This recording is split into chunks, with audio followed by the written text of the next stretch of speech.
avec le contrôleur.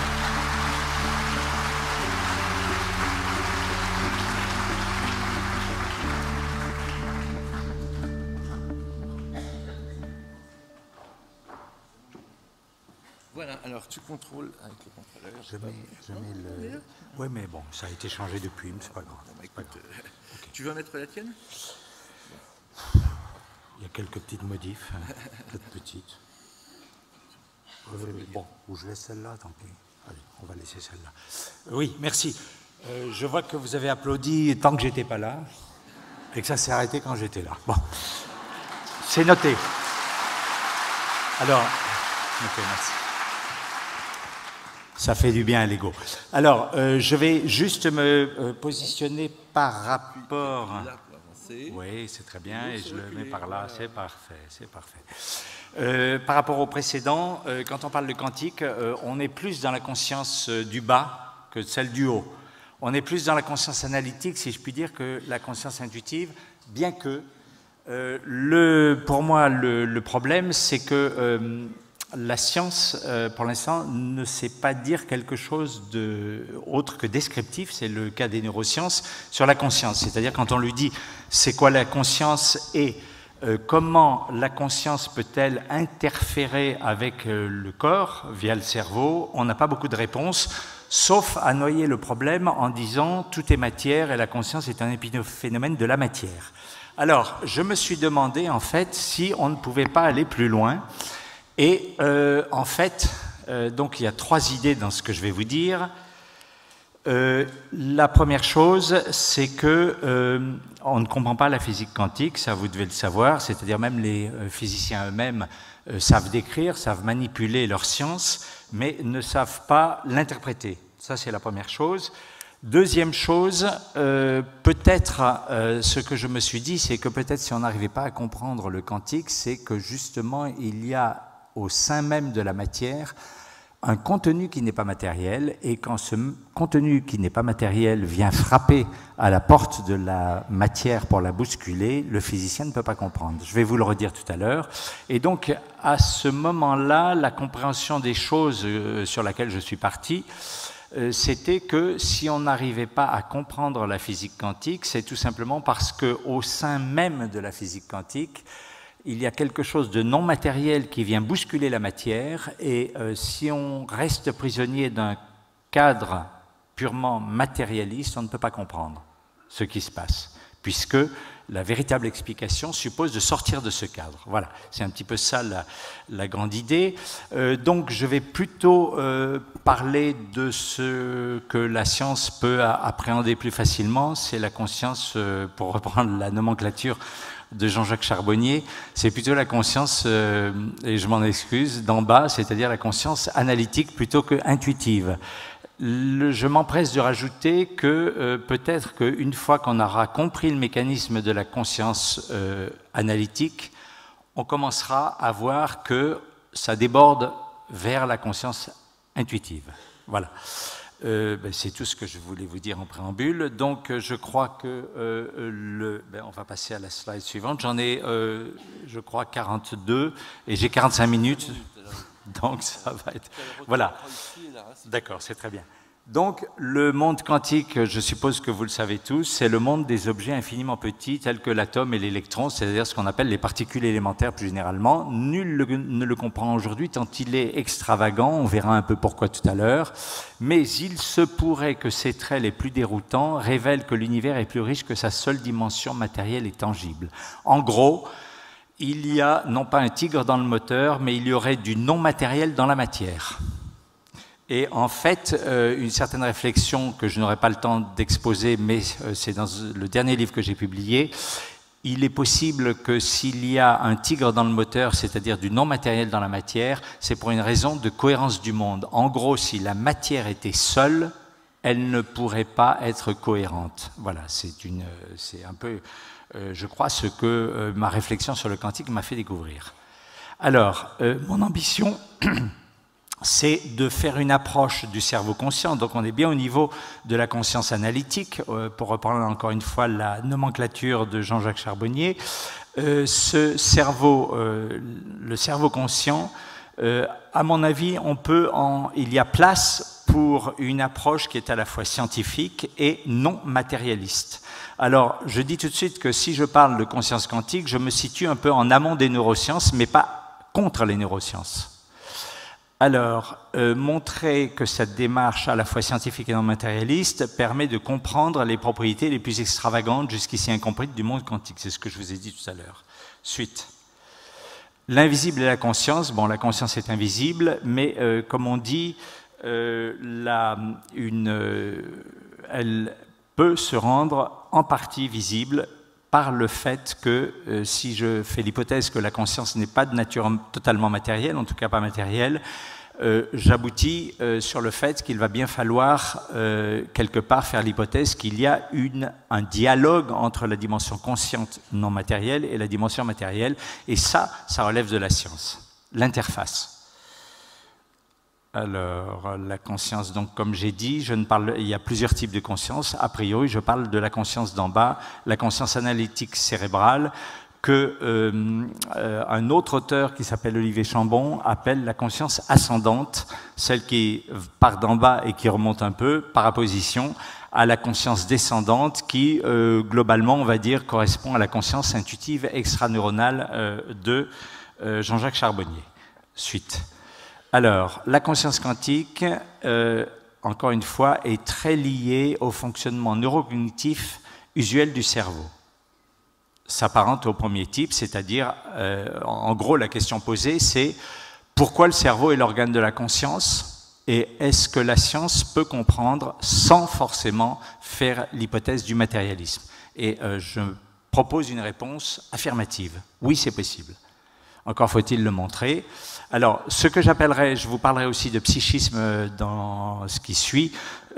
Psychisme, pour moi, c'est un concept plus général qui regroupe les états conscients et inconscients. Et en gros, on va dire qu'on peut considérer que c'est le matériau, la matière première de la conscience, c'est-à-dire la conscience est un construit à partir du psychisme, si on veut. Suite. Mon hypothèse, donc, c'est que... attendez, je vais me lire avec mes lunettes, ça sera mieux. Il se pourrait que le monde de l'atome et de l'électron, c'est-à-dire le monde quantique, soit imprégné d'une dimension psychique, donc immatérielle et invisible, capable d'interférer avec la matière tangible. Étant donné qu'elle est capable d'interférer, ça veut dire que de temps à autre, au moment où elle interfère, elle laisse une trace. Donc c'est ce que j'appelle le quasi-invisible, et c'est grâce au fait qu'elle n'est pas totalement invisible que la science peut espérer pouvoir en dire quelque chose.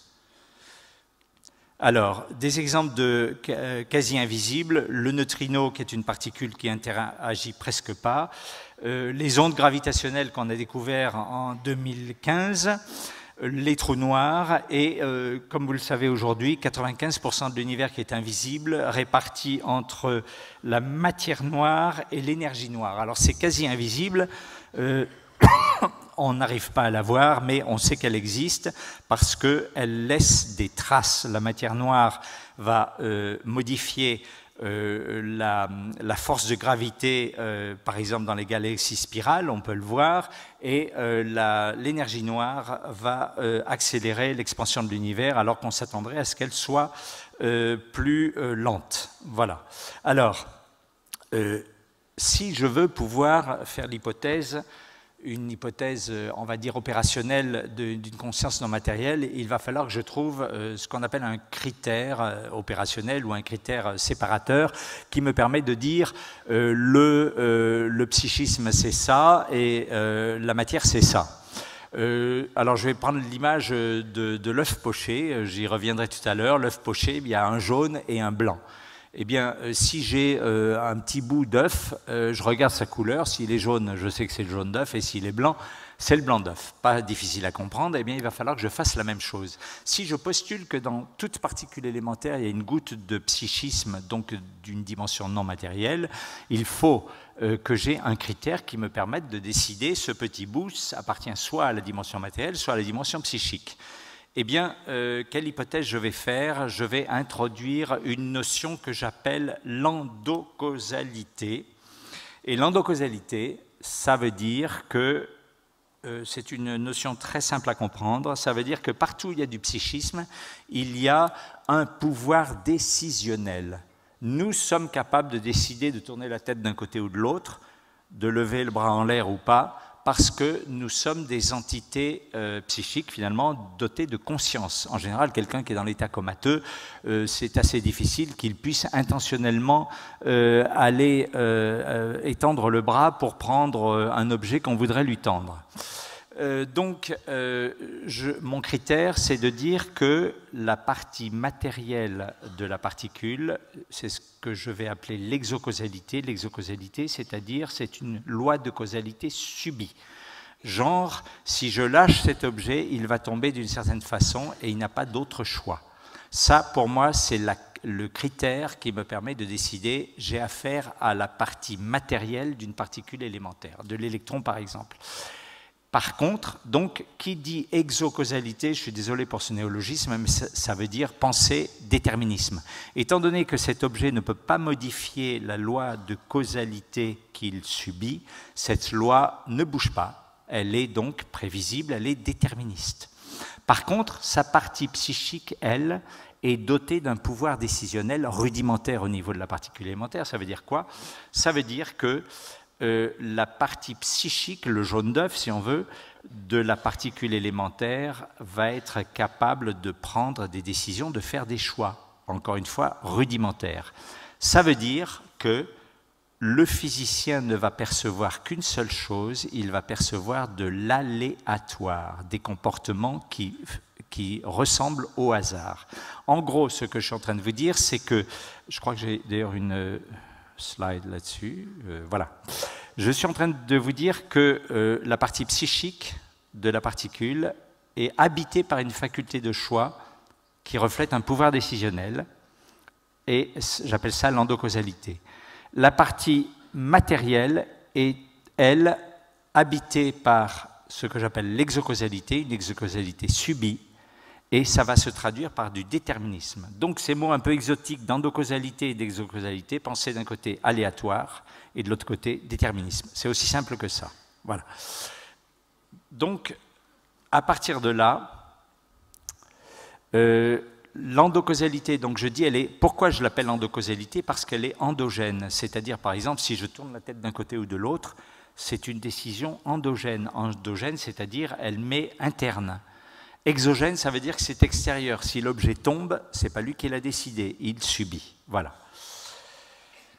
Alors, ce qui est intéressant aussi, c'est de noter, ça servira par la suite, que la partie immatérielle échappe aux lois usuelles de la matière, ce qui veut dire qu'elle ne s'inscrit pas dans le cadre de l'espace-temps de la matière, qui, comme vous le savez depuis Einstein, est relativiste. C'est la loi de relativité, on appelle ça la relativité. Et donc, ça veut dire, par exemple, que la partie endocausale ignore totalement les distances qui appartiennent au monde de la matière. C'est important de le dire, ça va jouer un rôle par la suite. Donc, causalité subie et causalité choisie, je l'ai déjà dit. Une idée insolite, donc cette notion d'une matière qui est habitée d'une dimension non matérielle, encore une fois, pensez toujours à l'œuf poché, on ne voit que le blanc, c'est la partie matérielle, mais à l'intérieur, il y a le jaune d'œuf, et le jaune d'œuf, eh bien, c'est la partie psychique. Eh bien, j'appelle en quelque sorte cette matière complétée de sa dimension non matérielle, je l'appelle l'holomatière. Là, c'est la holistique, c'est la holo, c'est la notion de totalité. Ça vient du grec. Tous ceux qui ont fait du grec savent qu'on dit to holon, ça veut dire ce qui est entier. Voilà. Donc, j'appelle ça l'holomatière, et une particule d'holomatière, c'est-à-dire l'œuf poché avec son jaune, eh bien, j'appelle ça une holoparticule, tout simple. C'est juste un néologisme. Et je veux dire, pour ceux qui aiment la philosophie, que jusqu'à présent, l'opposition qu'on faisait était soit moniste, soit dualiste. Le monisme, c'est dire qu'il y a une substance unique dans l'univers, et en général, on s'empresse d'ajouter, c'est la matière. Donc, on va dire que la conviction dominante, la croyance dominante aujourd'hui dans les cercles scientifiques et en Occident, c'est que notre monde est fait de matière, c'est le monisme matérialiste, c'est-à-dire il y a une seule substance de l'univers, c'est la matière, et le psychisme ou la conscience, c'est un épiphénomène, c'est un effet qu'on ne comprend pas encore totalement, mais un jour on le comprendra grâce aux neurosciences. Alors, contre ça, il y a une autre famille de pensée qui s'appelle le dualisme. Le grand pape du dualisme, c'est évidemment Descartes, avec sa res extensa et res cogitans, la chose donc qui a une dimension spatiale, qui est la matière, et la chose qui est la matière pensante, en quelque sorte, qui n'est pas matérielle. Et le problème avec ce dualisme, c'est que quand on dit mais comment les deux interfèrent, bon, Descartes a proposé comme solution c'est la glande pinéale, mais aujourd'hui ça ne fait pas très sérieux, et donc la pierre d'achoppement de tous ces dualismes, c'est d'être incapable de dire l'interface qui permet le dialogue entre les deux, c'est ceci. Et voilà, donc le dualisme n'a pas réussi à passer la rampe à cause de cette absence de réponse. Alors, moi en fait, l'holomatière, c'est un monisme dualiste. Encore une fois, pour ceux qui aiment la philosophie, ça veut dire quoi? Une seule substance, l'holomatière, mais avec deux dimensions disparates, c'est là qu'est le dualisme. D'un côté, la face matérielle, on va dire exocausale, donc déterministe, et de l'autre côté, une face ou un contenu immatériel, et endocausal, c'est-à-dire aléatoire. Voilà. Et à ce moment-là, je vais pouvoir poser et peut-être résoudre le problème de l'interface. Alors, l'holoparticule, voilà à quoi elle ressemble. Alors, il y a plusieurs métaphores. Il y avait celle du jaune d'œuf. Bon, on va prendre celle-là. Donc, elle a une partie exocausale. Donc, vous vous souvenez, ça veut dire déterministe. Alors, je l'appelle le xo. Il faut trouver un néologisme, et elle a une partie endocausale, vous vous souvenez, endocausale implique aléatoire, c'est le hasard quantique, et cette partie-là, je l'appelle le ndo, ndo comme endocausal, exo comme exocausal, voilà. Okay. Alors, ces parties-là, donc la première est déterministe, celle du bas, et l'autre est aléatoire. Et il y a un certain nombre de caractéristiques physiques qui sont bien connues, et notamment, je rappelle aussi que la partie du bas, la partie matérielle, est relativiste, c'est-à-dire elle s'inscrit dans l'espace-temps de la matière, puisqu'elle est matérielle, alors que la partie du haut, le psychisme, n'est pas relativiste et transcende l'espace-temps de la matière, et on va voir que ça joue un rôle en physique. Alors, quand ces deux dimensions interfèrent au dialogue, on sort du cadre strictement matériel, et le physicien de croyance matérialiste ne peut plus comprendre. Et ça a été la chose qui m'a permis de faire le raccordement entre les deux. Je me suis dit que si depuis les années 1900-1930, on n'arrive toujours pas à comprendre certaines propriétés extravagantes du monde quantique, c'est peut-être justement parce qu'on n'a pas compris que certains phénomènes sont psychophysiques et non pas purement matériels ou physiques. Voilà. Et effectivement, c'est ce que nous allons voir dans la suite de mon exposé. Alors, suite. Une autre métaphore pour comprendre l'holomatière, l'holoparticule, c'est-à-dire la particule psychophysique finalement, que j'ai dessinée tout à l'heure, c'est imaginez que c'est une voiture de course qui a deux pilotes, un bolide. Il y a deux pilotes. Le premier pilote, c'est exo, c'est-à-dire la partie déterministe, exocausale, et lui, c'est lui qui est dominant, c'est pour ça qu'on ne voit que lui en général, et il mène la danse, et quand c'est lui qui conduit le bolide, eh bien on a un comportement déterministe, ondulatoire, et relativiste, et un certain nombre de choses. Disons, on va dire que c'est un comportement physique que nous connaissons bien et qui correspond à plein de critères justement physiques. Le deuxième pilote, eh bien, c'est quand la partie endocausale, la partie du haut, si vous vous souvenez, le jaune d'œuf, c'est lui qui mène la danse. Dans certains cas, c'est lui qui va se réveiller, chasser le premier pilote et prendre les rênes. Pourquoi fait-il ça? Eh bien, il fait ça, en fait, quand la nature a besoin qu'un choix soit fait. Alors, On va venir tout à l'heure, je vais vous expliquer par un croquis, par une image, dans quel cas le choix, la nature a besoin qu'un choix soit fait, mais vous gardez juste ça en mémoire. Donc en temps normal, une particule est soumise et dirigée par le premier pilote, qui est le pilote déterministe, matériel, et de temps en temps, l'autre pilote est appelé à intervenir et à ce moment-là, on a un comportement qui n'est plus du tout le même, qui n'est pas déterministe, qui est aléatoire et qui n'est pas relativiste et ainsi de suite. Voilà. Je suis un petit peu désolé parce qu'il y a pas mal de concepts là-dedans, mais c'est vrai que la physique quantique, c'est un petit peu difficile de tout expliquer en 45 minutes.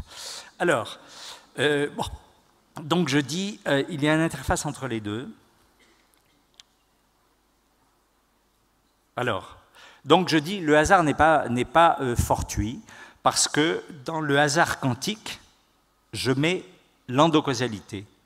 Et donc ça pose la question de quelle nature est le hasard quantique. On peut dire que mon approche part de cette question, et il y a en fait trois grandes possibilités. La première, c'est de dire que le hasard, eh bien, c'est du vrai hasard, c'est-à-dire, par exemple, la tarte à la crème saute parce qu'elle saute. Circuler, il n'y a rien à voir, c'est la conséquence sans cause, l'effet sans cause, et c'est ce qu'on appelle acausalité, le hasard acausal, aprivatif, pas de cause. La deuxième possibilité, c'est il y a un déterminisme, mais il est caché, et nous l'ignorons. C'est ce que j'appelle la crypto pour dire que c'est caché, exocausalité. Donc il y a un déterminisme caché. C'est par exemple, vous allez à un anniversaire, et puis d'un seul coup, le beau gâteau d'anniversaire saute en l'air. Et alors tout le monde se dit, mais qu'est-ce qui arrive? Eh bien c'est parce qu'un petit malin a mis un petit dispositif très discret sous le gâteau pour le faire sauter en l'air à un moment donné. Personne ne l'a vu, donc on se dit, mais ça paraît être un phénomène dû au hasard, mais en fait non, c'est un déterminisme caché. Et la troisième possibilité qui n'a pas été envisagée jusqu'à présent par les scientifiques, qui n'ont envisagé que les deux premiers, eh bien c'est précisément l'endocausalité, c'est-à-dire une causalité non déterministe, c'est-à-dire qui renvoie à une cause non déterministe. Cette cause, c'est un pouvoir décisionnel. Voilà. Et ce pouvoir décisionnel lui-même, vous l'avez compris, renvoie à une instance psychique. C'est parce que nous sommes des entités psychiques que nous avons le pouvoir de décider, par exemple, de s'inscrire à ce colloque ou d'aller à la pêche ou ainsi de suite. Voilà, c'est ça l'idée. Donc, tout ça revient à dire que, finalement, une des grandes objections au dualisme ou à une nature non matérielle de la conscience, c'était de dire le cerveau conscient est une machine électrochimique. Il y a le potentiel d'action d'un côté ou l'influx nerveux et les neurotransmetteurs de l'autre, parfaitement conformes aux lois connues de la physique et de la chimie. Donc si l'esprit, la conscience avait un pouvoir actif, cela viendrait perturber les lois de la physique et de la chimie actuellement connues, et ce n'est pas ce qu'on constate, donc c'est bien la preuve qu'il n'y a pas un esprit immatériel qui vient interférer avec les fonctionnements cérébraux. Et ce que je réponds à ça, à ce raisonnement, c'est que le psychisme agit à l'intérieur même des lois quantiques, parce que ce que nous croyons être une particule élémentaire, un électron fait de matière pure, est en fait psychophysique, puisqu'il est fait d'holomatière. Voilà, j'espère que j'ai été clair. Donc ça veut dire que la dimension psychique est déjà prise en compte par les lois de la physique, elle est déjà internalisée. Et voilà, c'est ça que me permet cette vision des choses. Je rappelle ce monisme dualiste. Alors, comment est-elle internalisée? Eh bien, vous l'avez compris déjà, le hasard quantique. Alors, le hasard quantique, je vous dirai, ça vous parle peut-être pas beaucoup, l'aléatoire quantique, je vous dirai un peu tout à l'heure où on le trouve, par exemple. Alors, la première chose, c'est le saut quantique. Le saut quantique, c'est tout ce qu'on appelle réduction du paquet d'ondes. C'est un ensemble d'évolutions physiques qui ne sont pas ondulatoires, qui sont brutaux, alors que quand on a une évolution ondulatoire, c'est continu. Là, on est dans la discontinuité et on est dans une apparence d'aléatoire. Alors ça, c'est la première manifestation pour moi de la dimension psychique. Et la deuxième, c'est la fameuse intrication. Et il se trouve justement, pour ceux qui connaissent un peu la théorie physique, quantique que ce sont les deux interactions qui, jusqu'à présent, ont été totalement incomprises. Comme par hasard, on comprend que ce soit incompris, si je puis dire, dans la mesure où ce sont des interactions qui font intervenir la dimension psychique qui devient alors active. Et il est certain que si on nie l'existence de cette dimension, on ne peut pas comprendre, si on reste dans un cadre purement matérialiste. Voilà, alors, donc le saut quantique fait apparaître le hasard quantique et l'intrication fait apparaître des corrélations, donc des ententes instantanées à distance. Il y a une logique à tout ça, c'est-à-dire si ces deux interactions non strictement physiques existent, il y a une logique. Je n'aurai pas le temps de l'exposer malheureusement, mais en tout cas, elle relève du psychisme actif. Alors, donc, voilà, nous allons comprendre pourquoi cette dimension endocausale, donc comme j'ai dit, quand elle se réveille, elle va occasionner un saut quantique, on va aussi comprendre tout à l'heure pourquoi, mais elle va aussi créer la non-localité. La non-localité ou l'intrication. Je suppose que vous avez déjà entendu parler de ça. Je ne peux pas tout vous expliquer, sinon en 45 minutes, ce n'est pas possible. Mais l'intrication, en gros, on va dire, ce sont deux particules qui, parce qu'elles ont interagi dans un passé commun, on va le dire, c'est vrai et c'est faux, tel que c'est dit, restent connectées, même si elles sont séparées par des milliards de kilomètres. Elles restent connectées, encore faudrait-il savoir exactement ce que ça veut dire, mais retenez déjà cette idée. Et donc la non-localité, je vais vous en parler un petit peu.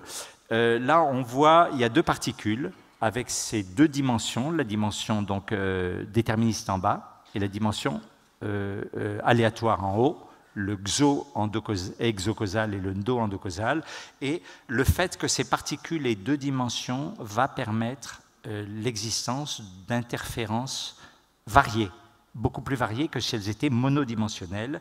Et il y a l'interaction S, je sais bien utiliser ça, c'est merveilleux. Bon, non, ben, j'y arrive pas, c'est pas grave. Voilà. Alors, c'est pas grave. S, vous voyez qu'il y a S, c'est la... ça, je ne comprends pas trop, là. C'est quoi ce truc-là? S. Bravo. Je crois que ça mérite totalement vos applaudissements.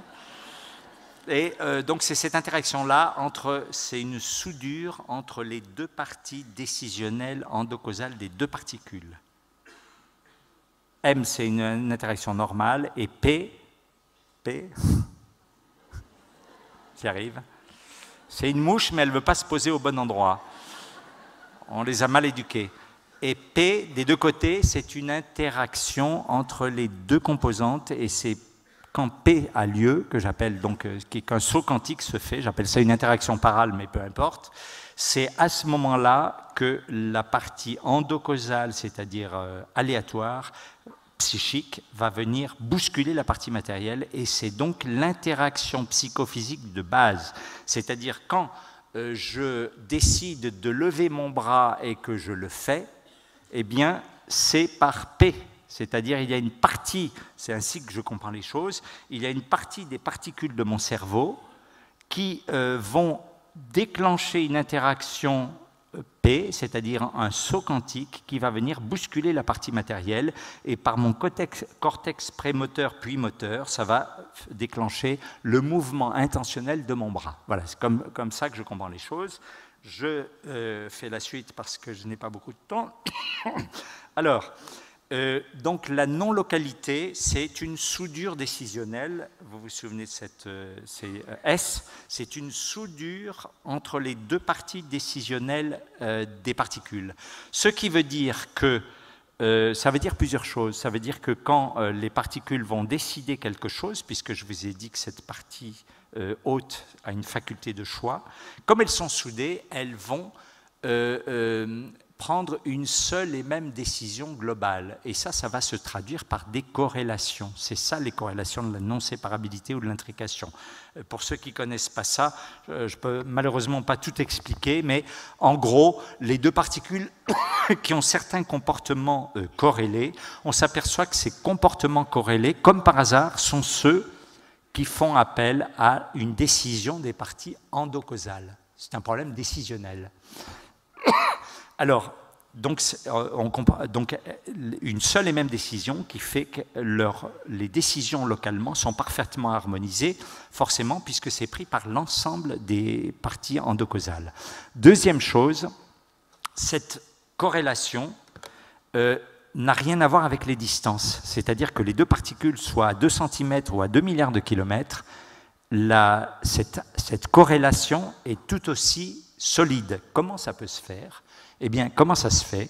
Eh bien, j'explique cela en disant que la partie endocausale, excusez-moi, la partie psychique, n'étant pas matérielle, transcende l'espace-temps de la matière. Donc, quand il y a cette soudure décisionnelle, que les deux particules soient très proches ou très éloignées, pour la partie endocausale, ça ne fait aucune différence. Voilà, je ne sais pas si vous saisissez le concept, mais en gros, la partie endocausale a le bon profil du poste pour permettre à l'intrication ou la non-causalité, ou la non-localité, excusez-moi, d'avoir lieu. Pas facile d'expliquer le quantique comme ça. Alors, donc, cette partie endocausale est indifférente à la distance. Et elle crée des corrélations à distance, puisqu'elle prend des décisions concertées. Alors, la non-localité, donc elle harmonise, voilà, ok. Alors, le choix endocausal, maintenant, de quoi s'agit-il ? Je vous ai dit, dans certains cas, la partie endocausale se réveille, elle est obligée de prendre un choix. Eh bien, que se passe-t-il ? Ça, c'est une particule, alors on appelle ça un paquet d'ondes, imaginez un petit nuage vibratoire qui se déplace dans l'espace. Et ce paquet d'ondes a une petite contrainte, c'est qu'il n'a pas le droit de se dissocier en sous-petits nuages indépendants. Alors, indépendant, ce n'est pas au sens spatial, c'est au sens interférentiel, mais je ne vais pas rentrer là-dedans. Sachez qu'il y a une petite nuance là derrière. Et donc, ça veut dire que quand on lui présente un obstacle qui tendrait à le découper, il n'a pas le droit de se laisser découper. Donc, si ce petit nuage... attendez, ma mouche, elle est un peu rebelle. Hein. Si c'était une boule de neige, eh bien, quand il va à toute vitesse vers un détecteur, vers un obstacle, eh bien, l'état final, ça serait 2 demi-boules, une demi en bas, une demi en haut. Ça, c'est interdit pour une particule quantique, et c'est pourquoi elle est obligée de faire un choix. Et c'est ce choix, elle le fait en déclenchant un saut quantique. Que va faire ce saut quantique ? Ou une réduction du paquet d'ondes, de tout ce qu'on veut, eh bien, il va opter soit pour je concentre le petit nuage vers le haut, décidément, hein, on devrait faire pour les conférenciers inexpérimentés comme moi un stage de mise à niveau. Mais, voilà, mais c'est ça que je ne trouve pas. Ah, enfin, ça y est, mais je n'ai pas réussi tout à l'heure, je l'ai pourtant appuyé, je n'ai pas réussi. On est sous-doué ou on ne l'est pas. Donc, si c'est une particule quantique, elle n'a pas le droit de terminer sa vie comme ça en 2 parties. Pour une raison de cohérence du monde, encore une fois, je n'ai pas le temps de développer, mais tout ça, en fait, c'est une question de cohérence qui permet de comprendre le quantique. Elle a le droit que d'aller soit totalement vers le haut, mais en étant concentrée, réduite, et c'est pour ça qu'on parle de réduction du paquet d'ondes, soit d'aller en totalité vers le bas, de la même manière, réduite.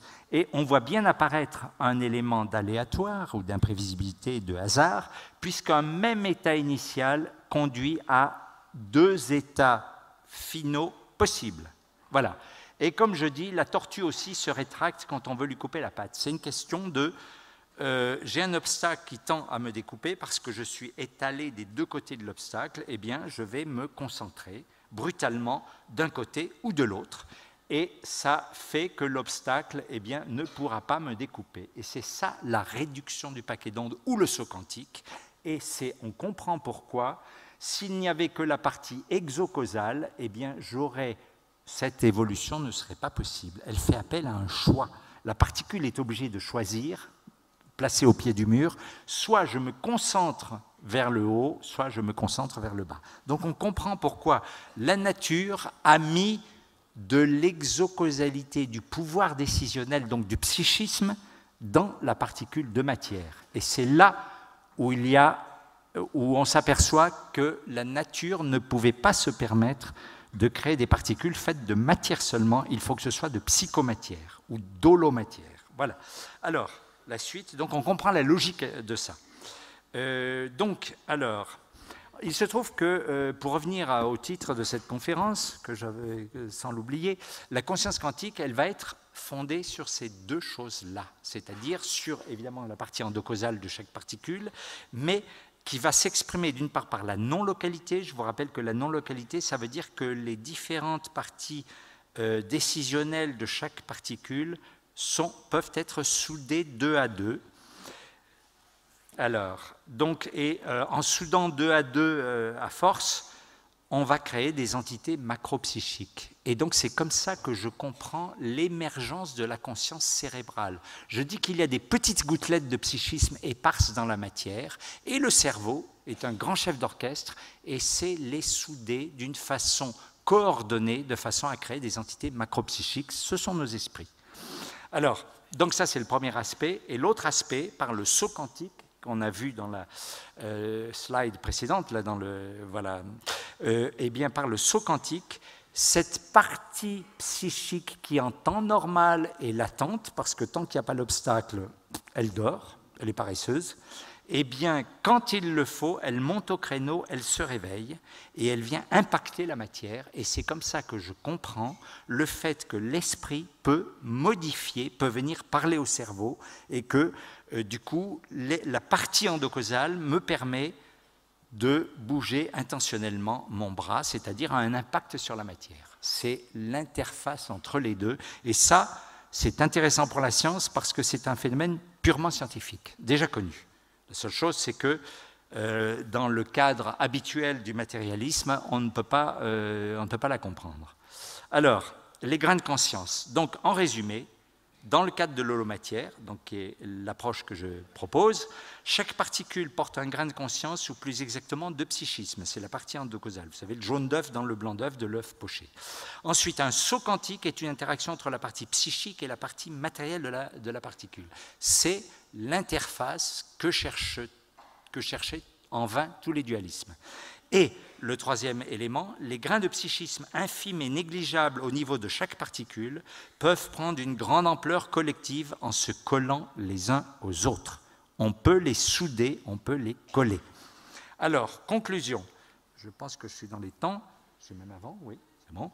Conclusion, l'holomatière est une substance unique, riche de deux contenus très différents. C'est ce que j'ai appelé un monisme dualiste.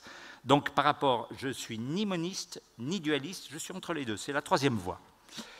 Alors, donc, l'holomatière loge une infime gouttelette de psychisme dans chaque particule quantique, que j'appelle donc une holoparticule. Elle permet aux deux contenus de dialoguer par le saut quantique, on a vu tout à l'heure pourquoi et comment, et de s'assembler, et quand elles s'assemblent, eh bien, ça crée les corrélations de la non-localité ou de l'intrication. Voilà. Donc, en fait, j'allais dire dans mon approche, eh bien, la physique quantique est très sympathique. Elle me donne les deux interactions dont j'ai besoin. L'une qui est au cœur du dialogue matière-esprit, et l'autre qui me permet d'assembler ces infimes gouttelettes de psychisme pour, par effet de seuil ou effet de masse, faire des entités macropsychiques.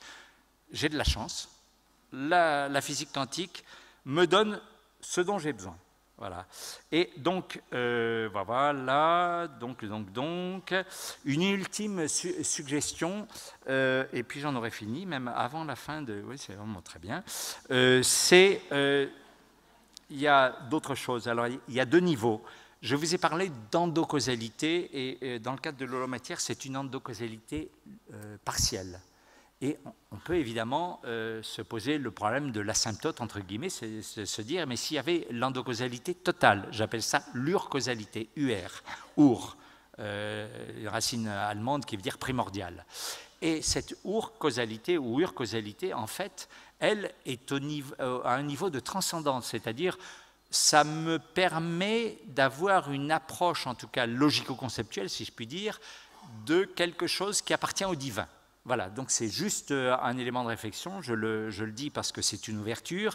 Et d'autre part, dans le cadre de de l'endocausalité partielle, c'est-à-dire de l'holomatière, il y a une notion nouvelle qui est intéressante, que j'appelle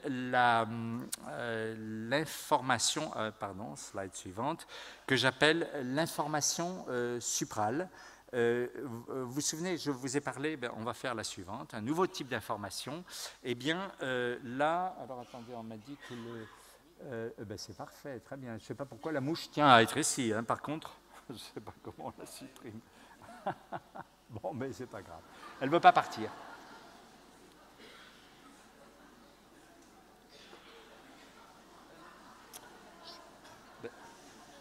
Ah! Je suis en rodage. Donc ça, vous avez reconnu, ce sont des holoparticules, des petites particules, c'est des perles. Et reliant les perles, 2 à 2, des petites ficelles. Et ces ficelles, ce sont les liens d'intrication ou de non-séparabilité ou de non-localité. Il y a plusieurs noms. Les Canadiens parlent d'enchevêtrement pour l'intrication, qui est un mot que je trouve plus joli.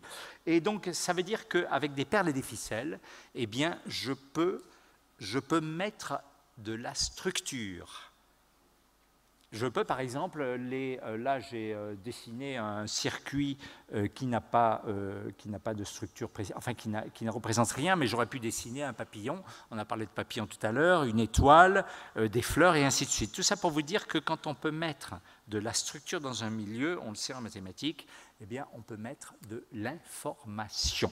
Et ça veut dire que le champ du psi, non local grâce à la non-localité ou à l'intrication, ce champ du psi, donc ces soudures, eh bien, va me permettre de mettre de l'information dans ce champ du psi. Et cette information a 3 caractéristiques au moins. Elle est invisible, comme la partie endocausale, comme la partie psychique.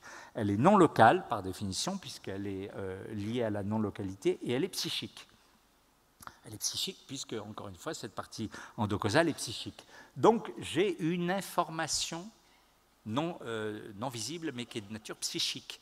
Et pour reprendre ce qui avait été dit tout à l'heure sur la médiumnité et la télépathie, eh bien, il est bien possible. D'abord, cette non-localité fait que ma conscience, même la conscience qui est créée par le cerveau, est non locale, c'est-à-dire elle a des ailes invisibles qui vont jusqu'à l'infini, comme les 2 photons de l'expérience d'aspect de l'intrication. Je vous ai dit que les particules peuvent être à des milliards de kilomètres, elles continuent à être corrélées, ce qui veut bien dire que leur psy, lui, les distances, il s'en fiche. C'est la même chose pour la conscience, même la conscience d'en bas n'est pas liée au cerveau. C'est-à-dire, même si elle est liée au cerveau, je veux dire, elle n'est pas confinée au cerveau par cette dimension non locale.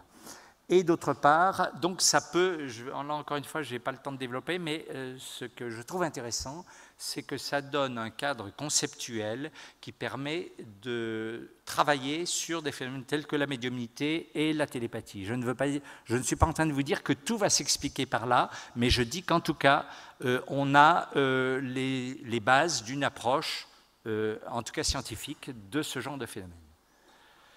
Voilà.